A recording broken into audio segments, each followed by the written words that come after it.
Alors je sais que en ces temps délicats de confinement, il y a pas mal de parents hein, qui se posent la question suivante. Pourquoi avons-nous fait des enfants? Alors je précise que cette question, il vaut mieux la poser avant de les faire qu'après. Voilà. Cela dit, il se trouve que j'ai fait des petites recherches dans ma bibliothèque et que j'ai eu la chance de tomber sur un vieux manuel de puériculture hein, qui a presque un siècle, il date des années 1930. Ça a été écrit par un puériculteur américain nommé Robert Benchley. Hein. Vous voyez, c'est un livre qui s'intitule tout bêtement Les enfants, pourquoi faire?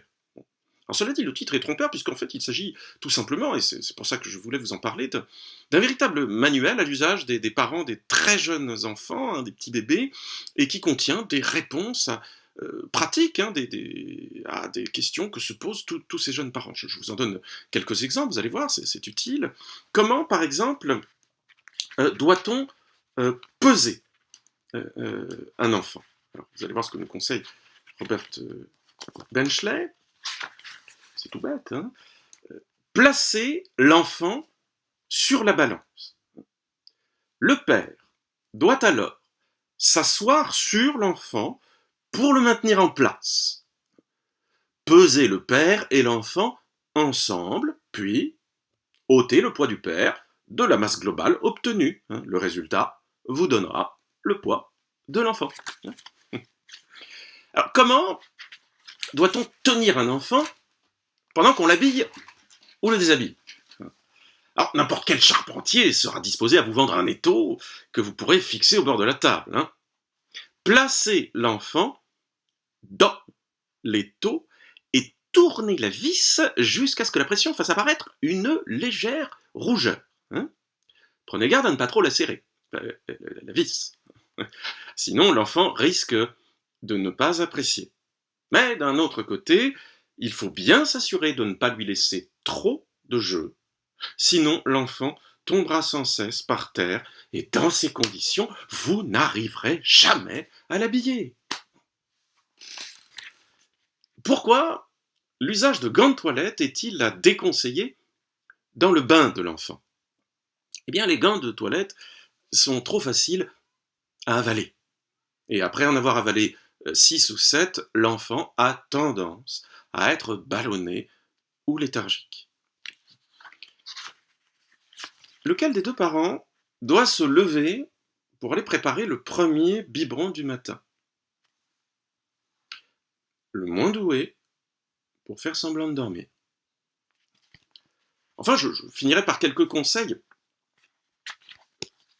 concernant la manière de porter les enfants. Hein. C'est un vrai problème, en particulier, nous dit l'auteur, hein, pour le parent mâle, hein, qui a, paraît-il, moins de compétences en la matière.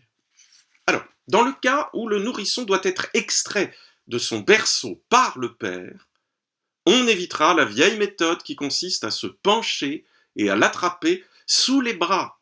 Non, le parent mâle devra plutôt grimper dans le berceau avec lui et s'allonger sur son dos, sur son propre dos. Hein. Puis, poser le bébé sur son torse et se redresser en position assise. Il faudra ensuite demander à une tierce personne de venir extraire en bloc le père et l'enfant du berceau. Dans le cas où le bébé doit être pris des bras de quelqu'un d'autre, hein, par exemple lors du baptême ou d'une réunion de famille, agrippez fermement de la main droite une des chevilles du bébé et dites à l'autre personne de le lâcher.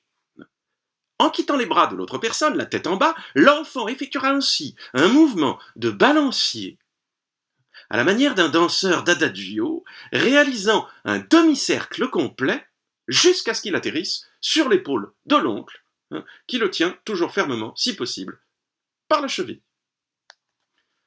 Quand on le porte normalement, on peut lui dispenser un peu d'exercice avec la méthode suivante. Le parent mâle tient le bébé par les deux poignets et le laisse pendre devant lui en le balançant doucement d'avant en arrière comme un pendule. Il est alors possible de le jeter très haut en l'air et de le rattraper. ou pas, selon ce qu'aura décidé le destin.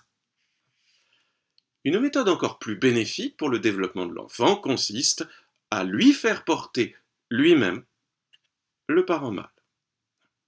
Donc vous voyez, c'est un ouvrage particulièrement utile à tous les jeunes parents, où vous trouverez une foultitude de conseils pratiques qui sont encore valables, je crois, aujourd'hui. Vous pouvez le reconnaître assez facilement. Vous voyez, ça date d'un siècle, mais voilà, c'est, à mon avis, toujours valable. Je vous en recommande chaudement la lecture. Voilà. Je vous remercie.